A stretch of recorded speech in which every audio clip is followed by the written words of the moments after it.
사랑하는 성도 여러분, 오늘 이 주일 오후에도 주님의 은혜가 여러분과 함께 하기를 바랍니다. 지금 우리 감리교회에서는 이 코로나 바이러스 사태 기간 동안에 온 교인들이 함께 기도하는 운동을 펴는데 알림 기도 운동이라 그래요. 오전 9시 또 오후 12시, 오후 3시 이렇게 알람을 맞춰서 그 시간이 되면 5분, 10분 이렇게 나라를 위해서 또 교회를 위해서 또 우리 성도들을 위해서 자신을 위해서 기도하는 그런 알림 기도를 지금 하고 있습니다. 우리도 비록 각자 흩어져서 지금 기도 생활을 하지만은 어디에 있든지 우리도 기도하는 시간을 이렇게 가짐으로써 하나님 앞에 하나가 되는 영적으로 한 줄에 서는 저희 모두가 됐으면 좋겠습니다. 그런 의미에서 우리가 함께 오늘도 어디에 있든지 그런 모습으로 함께 기도하는 시간 갖기 바랍니다.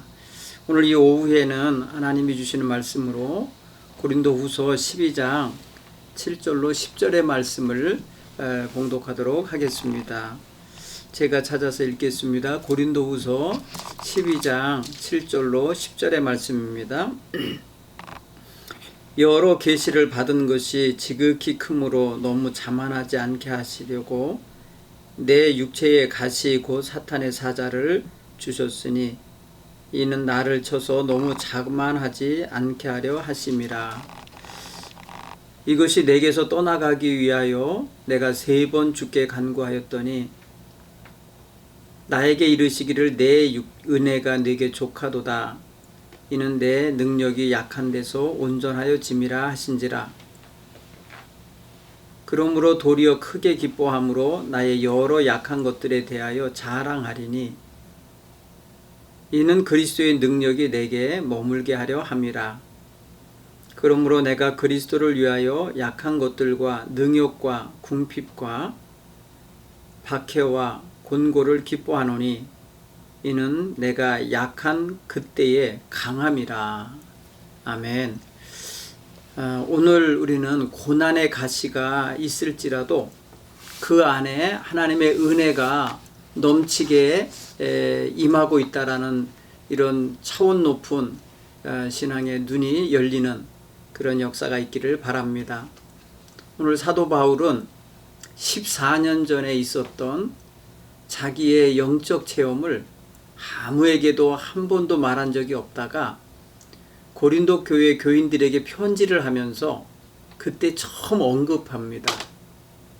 개인이 받은 영적인 은혜 체험을 아무 데서나 이렇게 말한 게 아니었다는 걸 말해줘요.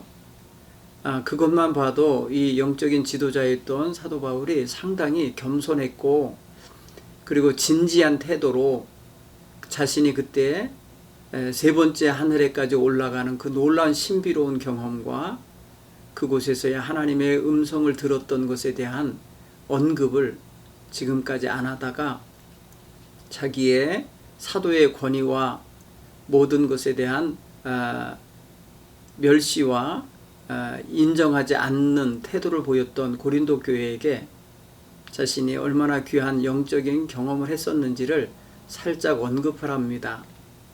그리고 그가 얼마나 많은 고난을 당하였고 하나님의 교회에 복음을 전하는 데 많은 애를 썼었는지를 말했던 것을 우리가 고린도후서 11장에서 읽을 수가 있어요. 그런데 오늘 12장에서 사도 바울은 자신에게 육체의 가시 곧 고통의 어떠한 상황이 주어져 있었음을 언급하면서 그 육체적인 고통이 마침내 하나님의 은혜가 넘치는 그런 조건이 되었다는 사실을 깨닫게 됐음을 고백하고 있습니다. 오늘 우리가 그런 면에서 우리 자신을 좀 하나님 앞에서 이렇게 내려놓고 돌아보면서 우리에게도 고난의 가시, 육체의 가시 같은 것들이 있었습니다. 또 있는 상태이고요. 그럼에도 불구하고 하나님의 은혜를 고백할 수 있다면 놀라운 차원의 신앙을 가진 것이라 믿습니다. 우리가 이제 봄을 맞이해서 온 땅이 녹고 새싹이 돋고 서둘러서 꽃을 피는 그러한 나무들을 보고 화단에 화초를 보게 됩니다. 이것들은 겨울에 엄청난 고난을 품었고 당했고 견뎠습니다. 그래서 거기서 피어나는 새싹과 꽃잎들은 그 고난을 이겨낸 후에 나오는 아주 아름답고 영화로운 모습이라고 생각이 되집니다. 오늘 우리가 우리의 신앙을 한번 그런 차원에서 고난을 겪고 힘겨움을 겪으면서도 놀라운 차원의 신앙을 발현해낼 수 있음을 사도 바울을 통해서도 뿐 아니라 우리 자신을 통해서도 고백해낼 수 있게 되기를 바랍니다. 특별히 오늘 우리 마음속에는 성령님께서 우리 자신을 먼저 겸손하게 돌아보게 하시는 그런 은혜가 있게 되기를 바랍니다. 사도 바울은 자기 자신의 삶 속에 핸디캡, 그 장애 내지는 어떤 불편함 내지는 빨리 떠나가고 해결되기 바라는 그런 문제가 있었음을 솔직하게 말하고 있어요. 보통 사람들은 자기에게 어떤 문제가 있다든지 아픔이 있다든지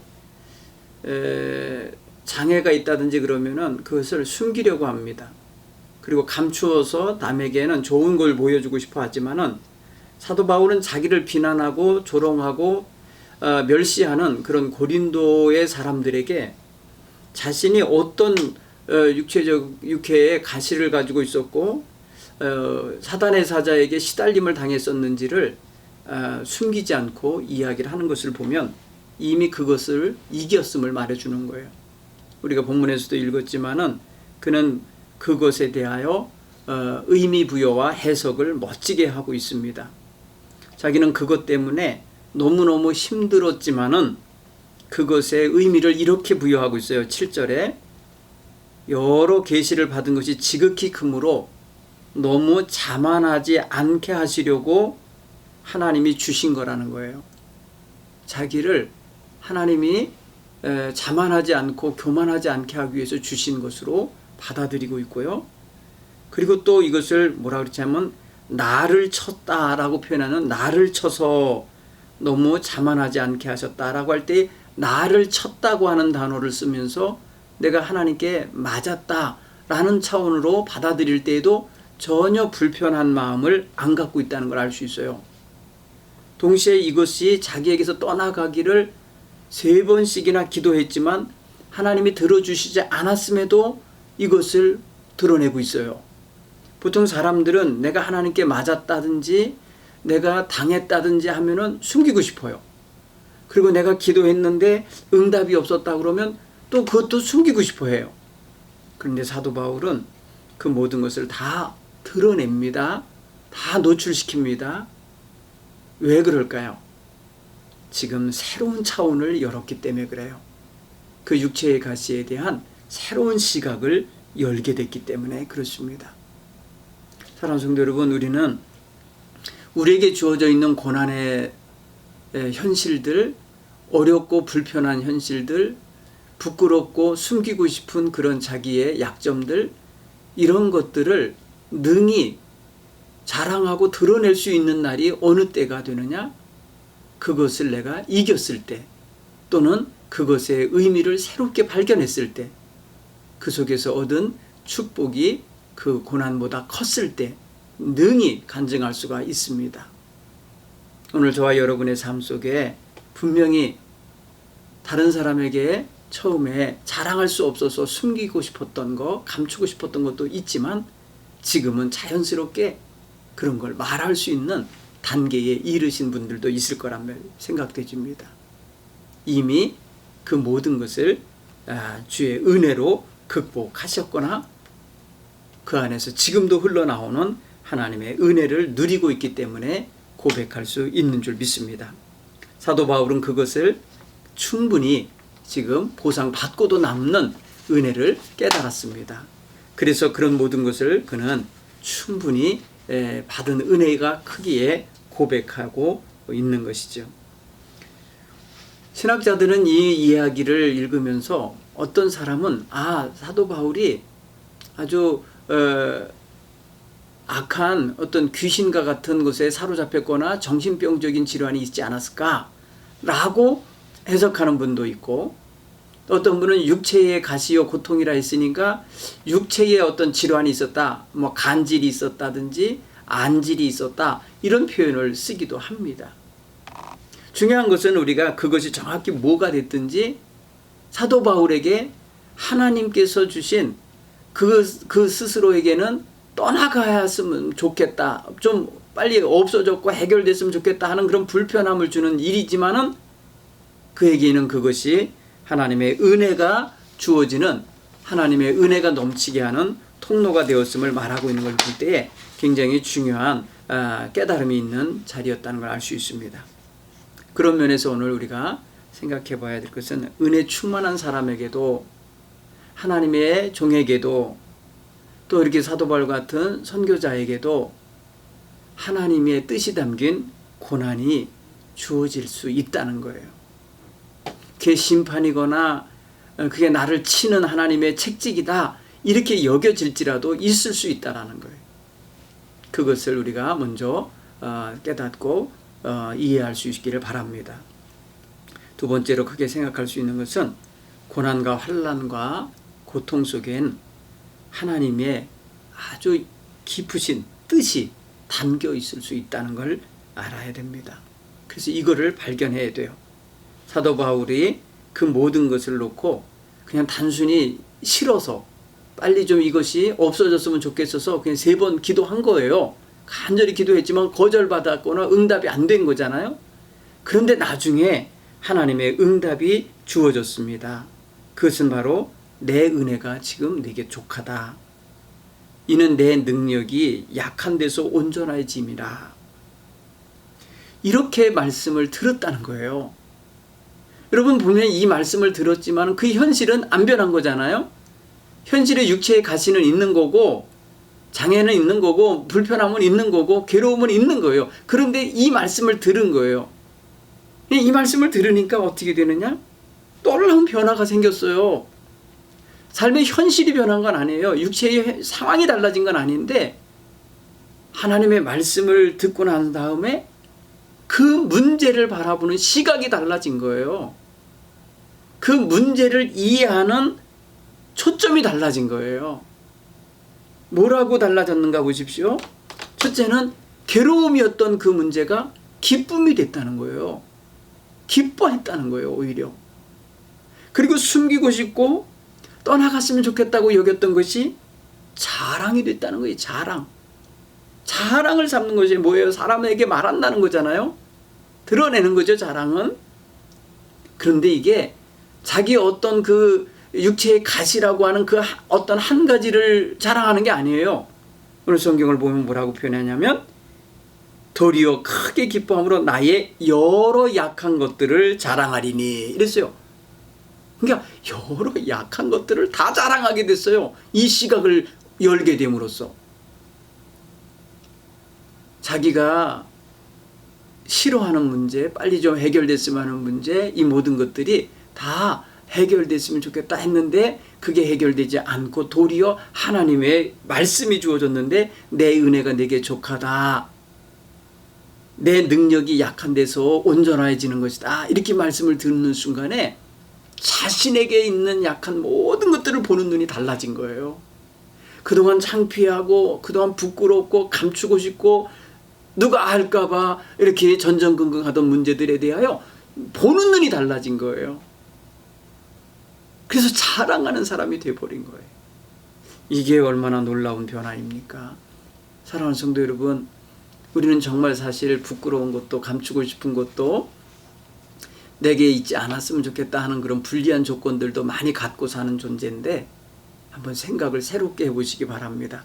이게 하나님이 내게 주신 은혜가 이 문제 때문에 절대 줄어들거나 모자라지 않고 내게 지금 족한 은혜 속에 있는 거라면 내가 한번 새롭게 생각해야 되겠구나. 이렇게 한번 좀 여러분 자신의 문제를 한번 돌아보기 바랍니다. 하나님께서는 우리를 미워하시거나 싫어하시거나 또 우리를 괴롭게 하는 것을 즐기시는 분이 아니십니다. 그런 면에서 생각할 때에 하나님의 은혜가 우리의 괴로워하는 문제, 근심하는 문제, 염려하고 두려워하는 문제, 그리고 부끄러워하고 감추고 싶어하는 문제 속에서도 은혜로서 임하고 있다는 걸 생각하면 우리는 그렇게 위축들거나 열등감에 사로잡히거나 그렇게 작아지는 자세를 갖지 않아도 될 줄로 믿습니다. 사도 바울이 정말 힘겹고 고난스러운 그런 자신의 처지를 이렇게 은혜로서, 은혜를 깨달음으로써 극복해내는 모습은 오늘 우리에게 주는 신앙의 굉장한 교훈이 되며 본보기가 되는 줄로 믿습니다. 우리의 삶의 현실, 육체적인 연약함과 부족함 많은 거 있습니다. 그러나 그 약점과 부족함이 하나님의 손길이 닿는 자리가 되고 눈길이 닿는 자리가 되고 하나님이 주시는 축복의 자리가 된다고 한다면 여러분 그거 굉장히 새롭게 보게 되지 않겠습니까? 제가 저희 둘째 아이, 장애를 가진 아이에 대하여 가끔 말씀을 드리는데 어느 날 제 친구 목사님이 얼마나 애달픈 눈으로 보면서 동정하는 눈을 보면서 그렇게 대화할 때 제가 그동안 그 아이를 기르면서 깨달은 은혜를 말해줬어요. 뭐라고 했냐면은 이 아이는 나로 하여금 하나님만 바라보게 하고 하나님의 은혜만을 바라보며 사는 하늘로 향한 창문과 같다. 이렇게 고백한 적이 있어요. 그랬더니 그 말을 들은 저희 친구 목사님이 깜짝 놀라더라고요. 어떻게 그렇게 말할 수가 있을까? 어떻게 하나님을 바라보는 눈으로, 창문으로 대할 수 있겠냐고 반문하더라고요. 그래서 저는 그랬어요. 이 아이를 바라볼 때마다 하나님 이 아이를 도와주세요. 이 아이를 돌보아 주세요. 라고 기도하기 때문에 이 아이를 대할 때마다 나는 하나님을 함께 대할 수밖에 없다. 이런 고백을 했거든요.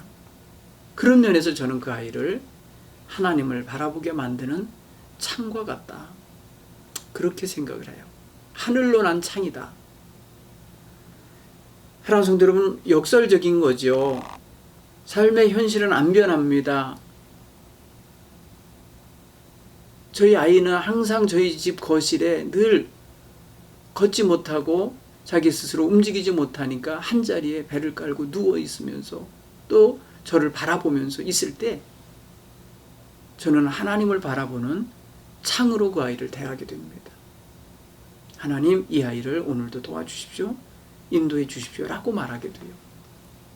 항상 하나님을 기억하게 해요. 그런 면에서 저를 겸손하게 하고 하나님 앞에, 그 아이 앞에 진실하게 하는 그런 역할을 한다는 것을 깨닫습니다. 세 번째로 사랑하는 성도 여러분, 고난 속에서 자기 믿음이 자라는 걸음이 만들어진다는 걸 깨닫기 바랍니다. 믿음 성장에 필요한 걸음이 우리 고난 속에서 만들어져요. 여러분, 태평하고 모든 것이 잘 되어 형통한 길로만 가는 사람들이 보통 보면 믿음이 약하거나 없습니다. 그런데 고난이 있고 힘겨운 중에 있는 사람들은 믿음이 튼실하게 자라고 뿌리 깊이 내려지고 강하게 자랍니다. 오늘 우리가 고난이라고 하는 현실 속에서 지금 하나님께 예배하지 못한 채 살아가고 있잖아요. 이런 현실이 우리에게는 정말 믿음의 뿌리를 더 깊이 내리게 하고 점검하게 한다는 걸 깨닫기를 바랍니다. 내가 그동안 믿음 생활을 온전하게 한 건지 아닌지를 분명하게 보게 만들지 않습니까? 요즘 여러분들 어떻게 지내십니까? 하나님께 예배하는 것이 전부는 아니었다 할지라도 지금 여러분들의 생활은 이전의 예배 생활과 어떻게 연결되고 있습니까? 지금 우리의 삶의 현실 속에서 마음껏 찬양하고 기도하고 예배하지 못하는 현실 속에서 어떻게 살아가고 있는지를 보면 우리가 이전의 믿음 생활을 점검할 수 있는 것입니다. 따라서 지금 예배가 함께 공동 예배가 없는 이때에 우리가 영상으로 말씀을 전해 듣고 예배를 하고 있는 상황에서 정말 하나님만 의지하고 있는지, 자신의 약점과 부족함과 열악한 환경을 은혜의 통로로 삼고 있는지 돌아볼 수 있기를 바랍니다. 따라서 오늘 우리에게 있는 고난도 하나님의 은혜의 통로가 될 수 있고, 나의 연약함과 나의 부족함도 하나님의 은혜가 채워지는 그릇이 될 수 있음을 깨닫게 되기를 바랍니다. 나의 가정의 열악한 환경, 조건들도 하나님의 은혜가 채워지는 데에 조금도 부족함이 없는 통로가 됨을 깨닫는 우리 모두가 됐으면 좋겠습니다. 한번 돌아보시기 바랍니다. 저는 이 말씀을 준비하며 묵상하면서 저 자신을 돌아봤습니다. 조금 전엔 저의 둘째 아이 이야기를 했지만 아예 저의 가문을 살펴봤습니다. 정말 형편없고 부족하고 자랑할 것 없는 미신에 사로잡혀 있었던, 우상 숭배에 사로잡혔던 집안인 걸 발견했습니다. 하나님의 은혜를 접하기 전에 그런 가정이었더라고요. 저희 조상들, 저희 가문의 식구들, 이 사회에 대단히 큰 영향력을 끼치는 사회적 신분과 경제적 어떤 그런 우위에 있는 사람들이 많지 않다는 걸 저는 압니다. 자랑할 것이 없는 집안이라는 걸 알고 있어요. 그런가 하면 저희 부모님들 많이 배우지 못한 무지하고 부족한 부모였다는 것도 발견합니다. 저희 형제 자매들 어디 내놔서 부끄러울 것 없이 살고는 있지만, 그러나 사회적으로 가치관으로 봤을 때 그렇게 자랑할 것 없는 사람들이더라고요. 저희 자녀들도 부족하고 저희 부부도 부족하고 저 자신의 인품이나 모든 것도 부족한 걸 제가 발견하게 됐어요. 그런데 지금 하나님이 저를 들어 쓰고 있다는 것이죠. 작은 부분에서 쓰고 있다는 것이죠. 그래서 하나님께서는 하나님의 맡기신 일을 하게 하고 있고 역할을 감당하게 하고 있다는 것을 발견할 때, 아, 이게 은혜구나. 내게 은혜가 모자라지 않았었구나. 내게 하나님의 주신 은혜가 족하였구나 라는 걸 고백하게 되더라고요. 사랑하는 성도 여러분, 우리 성도 여러분의 가정이 어떤 열악한 환경에 있을지라도 하나님의 은혜가 흘러 넘쳐 들어오고 있음을 믿으시기를 바랍니다. 저와 여러분이 얼마나 많이 부족합니까? 그럼에도 불구하고 하나님 그 모든 부족함을 채우시며 도와주시며 서로 힘이 되어주게 하시며 성도로서 한 교회로서 이렇게 연결해 주시지 않았습니까? 이 모든 게 다 하나님의 족한 은혜 속에 속하는 일들인 줄 믿습니다. 우리 성도 여러분, 오늘도 여러분들의 영혼과 여러분의 육신과 여러분의 가정과 여러분들의 삶의 모든 조건의 부족함을 하나님의 은총에 덧입힘을 받기를 바랍니다. 괴롭고 힘들고 눈물 나고 부끄럽고 때로는 열등감에 사로잡히는 그런 삶의 문제들이 있고 마음가짐이 있을지라도 하나님의 은총이 더 크다는 것을 믿으시기를 바랍니다.